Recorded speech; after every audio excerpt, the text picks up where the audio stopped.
meeting of the Board of Education for the School District of Cedarburg, November 19, 2014, 7 p.m. This is a regular meeting of the school board. Excuse me. And prior notices has been placed in the district and additional copies have been forwarded to the news graphic in Milwaukee General Center. Y'all please join me for the Pledge of Allegiance. Pledge allegiance to the flag of the United States of America and to the republic for which it stands, one nation, under God, indivisible, with liberty and justice for all. All right, Mr. Kennedy, resolutions and recognitions. Okay. There's quite a few this evening. Should we do the proclamation first? That sounds good.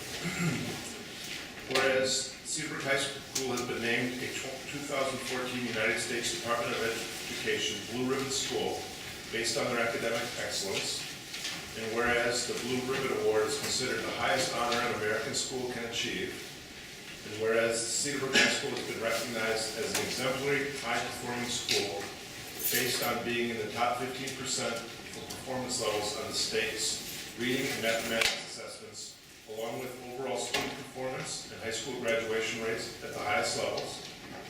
And whereas Cedarburg High School is one of only 48 high schools nationwide to be selected, and the only high school in the state of Wisconsin to receive the award this year. And whereas winning this award validates the exceptionality of Cedarburg High School's comprehensive educational program, dedicated teachers, staff, and school leaders, outstanding students, supportive parents, as well as the school community who share the common goal of helping all students succeed. Now therefore be it resolved that I, Kip Kinzel, Mayor of the City of Cedarburg, join the citizens of the City of Cedarburg in congratulating Cedarburg High School on achieving this prestigious designation as a National Blue Ribbon School of Excellence. Signed this 10th day of November 2014. Signed by the Mayor Kinzel. And there's quite a list of congratulations also for students. Congratulations to the following 2014 North Shore All-Conference Football. Offense, Jonathan Stever, first team receiver. Alex Shabasta, first team running back. Kyle Polam, first team offensive line. Brian Ham, second team offensive line. Sam Metcalf, second team offensive line. Mike Mojica, honorable mention quarterback. Alex Cluck, honorable mention tight end. Congratulations to the following 2014 North Shore All-Conference football team on defense. Jonathan Stever, first team defensive back. Kyle Polam, first team defensive line. Lucas Rozak, first team defensive end. Nico Valdez, second team inside linebacker. Nick Russo, second team outside linebacker. Tyler Watson, honorable mention defensive ends. Congratulations to the following 2014 Wisconsin football coaches all-regional team.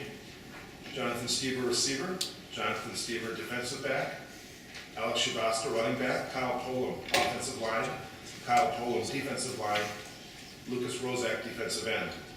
Congratulations to Jonathan Stever, co-defensive player of the year. Congratulations to the 2014 North Shore Conference Player of the Year Award selections. Jonathan Stever, North Shore Conference Offensive Player of the Year.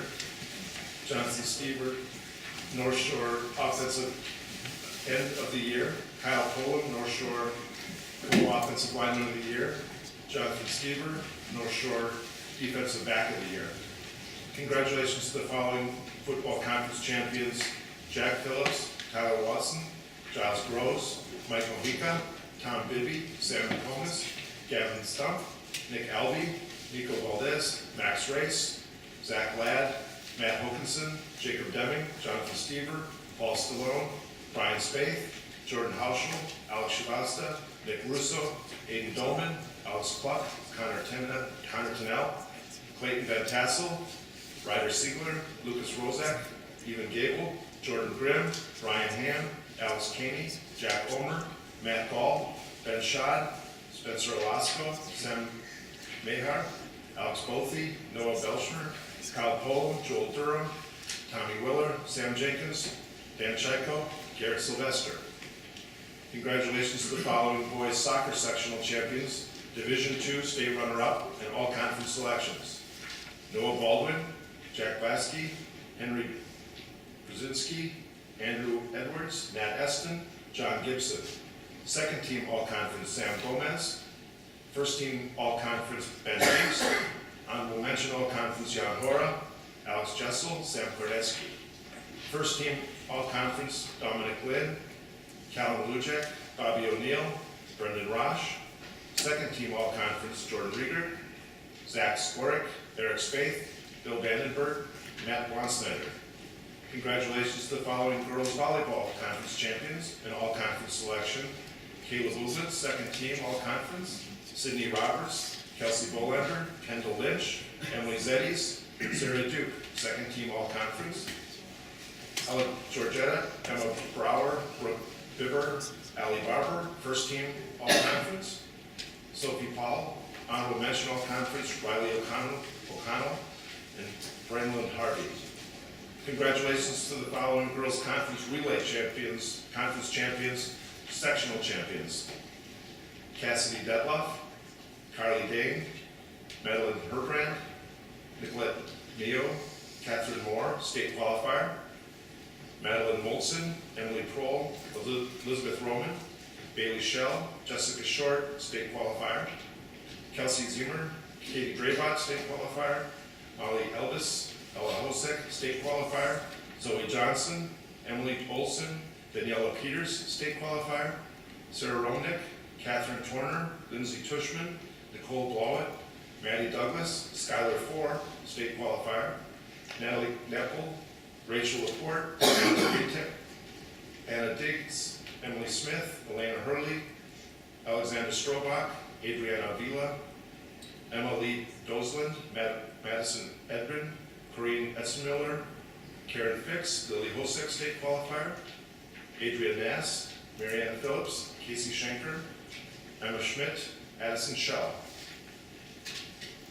That's most of our student body. Congratulations to everyone. That's good. All right, now the consent agenda. The items on the consent agenda include the minutes from October 29th, the budget and finance, which you have in your packet. And I'd like to ask Conrad, please read the personnel. In the personnel report this evening, we have one professional change. Vicky Corney has requested retirement at the end of the school year. We also had two sports staff leave, Andrea Neischlander and Heidi Nolan, and we have hired Susan Lasky at the high school as a writing center aide. Those are all of the personnel changes. Move to approve the consent agenda. Second. I have a motion and a second by Phil. All those in favor? Aye. Against? Motion carries unanimously. Reports and recommendations. Dr. Lambert.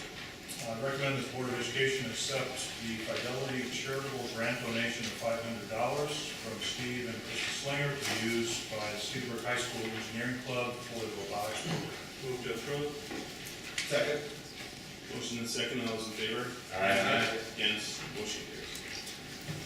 Secondly, I recommend the Board of Education accept $2,735 in a donation from the Cedarburg Athletic Booster Club to be used for the purchase of downhill ski gates for Cedarburg High School ski team. Move to approve. Second. Motion and second. All those in favor? Aye. Against? Motion carries. All right. Karen, health insurance renewal.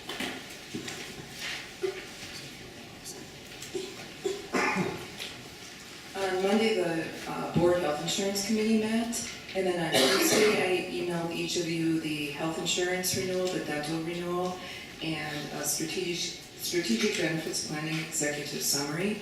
That's information only, and when you have a chance, take a look at that. We did talk about it in length at the insurance committee meeting, but it has a lot of good information about the employee insurance committee that we had. And probably in early 2015, we'll come to the board and present some more information on that. I also placed copies at your table tonight, clipped in a large pink paper clip. So first is the health insurance renewal. It is recommended the board approve the renewal received from Wisconsin County Associations, WCA, for employee health insurance. This renewal period is for January 1st, 2015 through December 31st, 2015. This follows our 18-month renewal that we had. We did talk about this at the October board meeting. It is a 0% increase, and at the October board meeting, we added the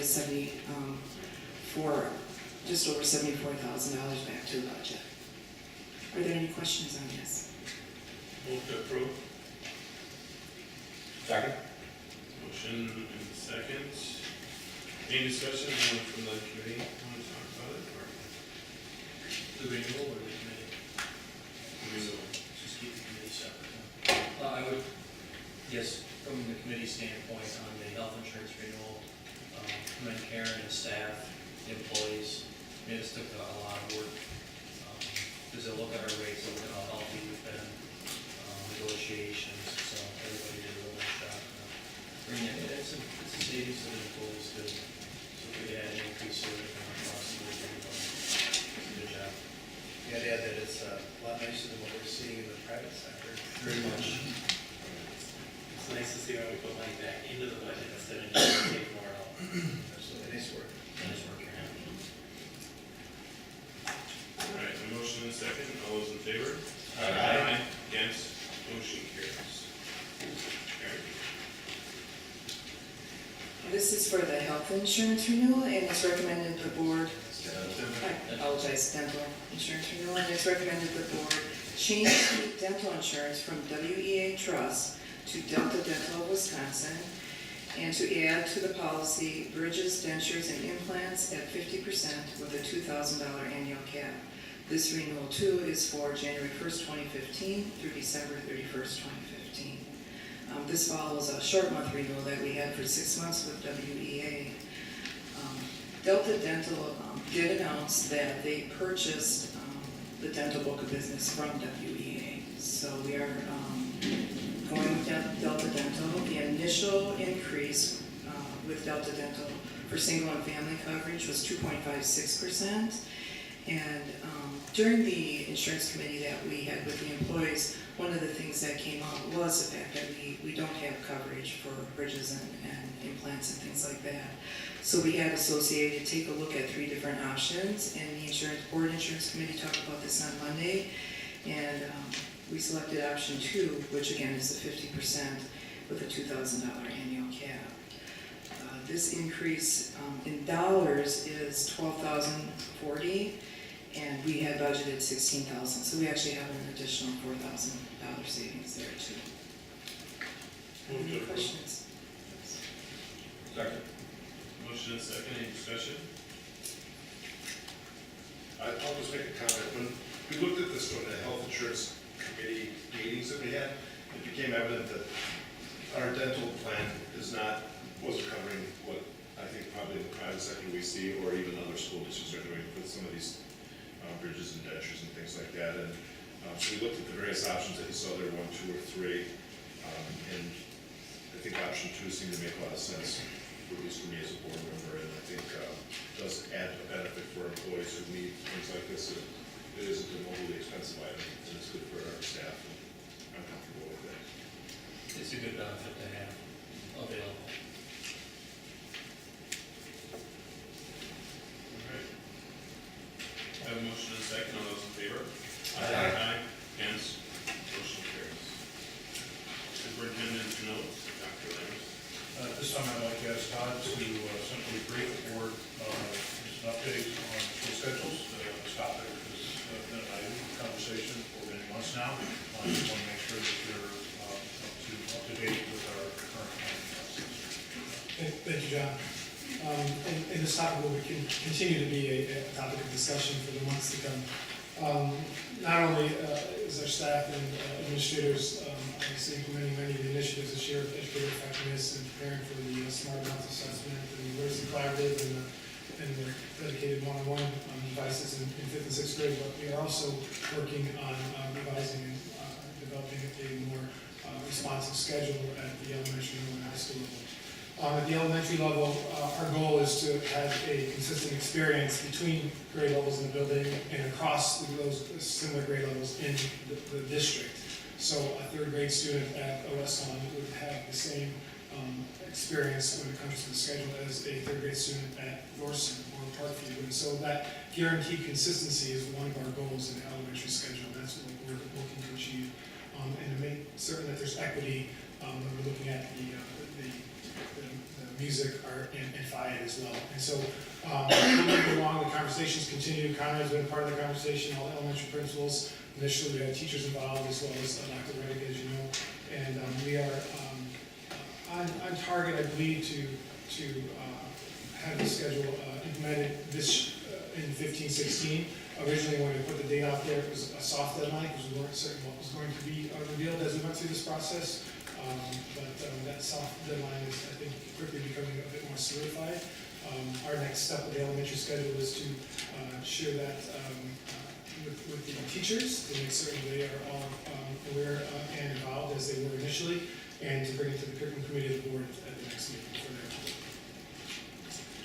At the middle school level, the schedule, which I thought was going to be the easiest to address, is a bit more difficult, and it's just a lot of nuances in the middle school schedule, mainly because it's in the middle. And so we are attempting to maintain those experiences at the kids side, at elementary through middle, and prepare those middle school students for the experiences they'll have at the high school level. And so due to the complexities of that schedule, we are continuing the conversation, and we are looking to have a similar schedule as that at the high school, a resource period for all the students. We are looking at the block scheduling, those major core content areas, and while still stabilizing staff. And so we have many models that we're working with. We've been involved with Reddick over the phone many times, sending the documents, he's sending things back to us. Conrad's been part of the conversation, and the middle school staff have been visiting other middle schools to look at their schedules. In fact, they're visiting the school this Friday to look more closely at their resource period.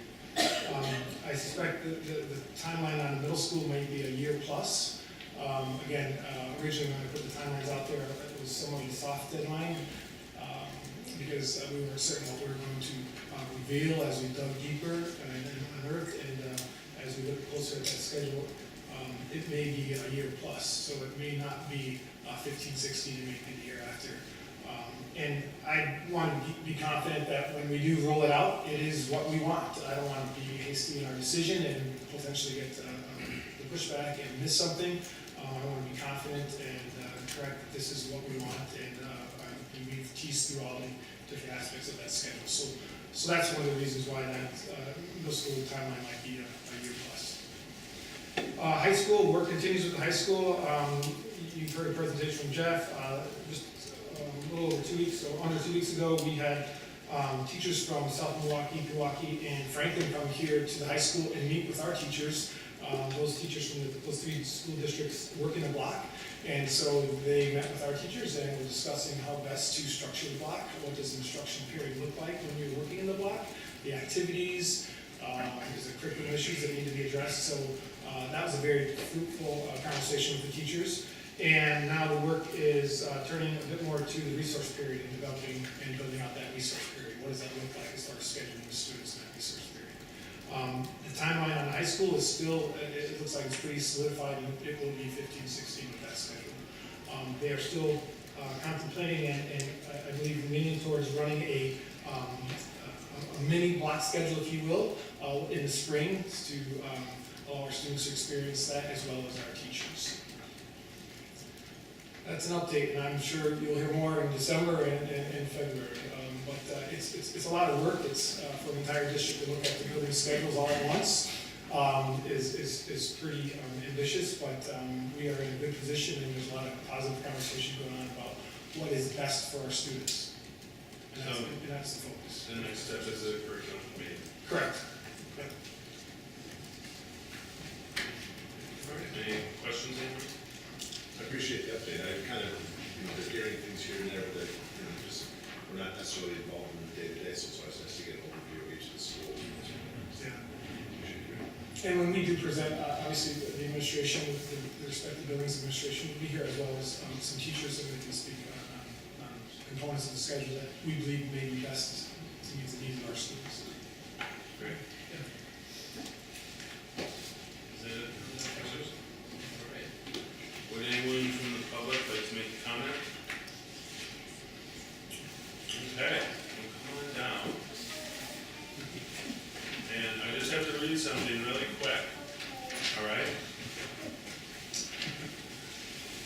In the past, the state attorney general issued guidance on how governmental bodies, such as school boards, should conduct the public comment portion of their meetings. This guidance was given to assist the governmental bodies in avoiding violation of the state's open meetings laws. The essence of the guidance is that unless the topic being brought to the board by the public is listed on that meeting's agenda, no significant discussion can be held on that item. Instead, the topic may be listed as an item on a future meeting agenda whereby discussion could then be held.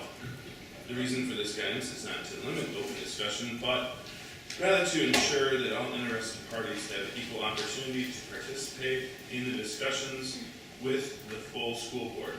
We on the school board encourage community input and want to hear from you, our constituents. However, we also take the state's open meeting laws seriously and will follow the guidance as outlined by the state attorney general.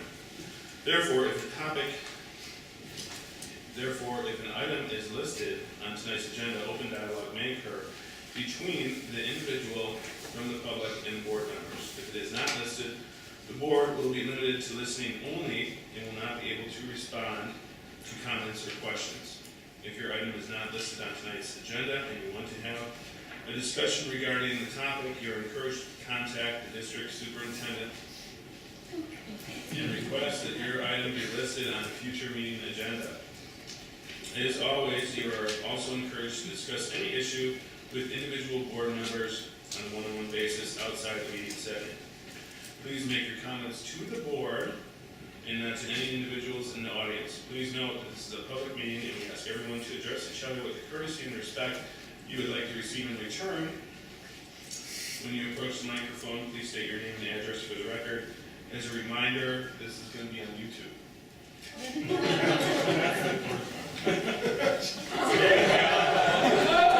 And he said it was gonna be short.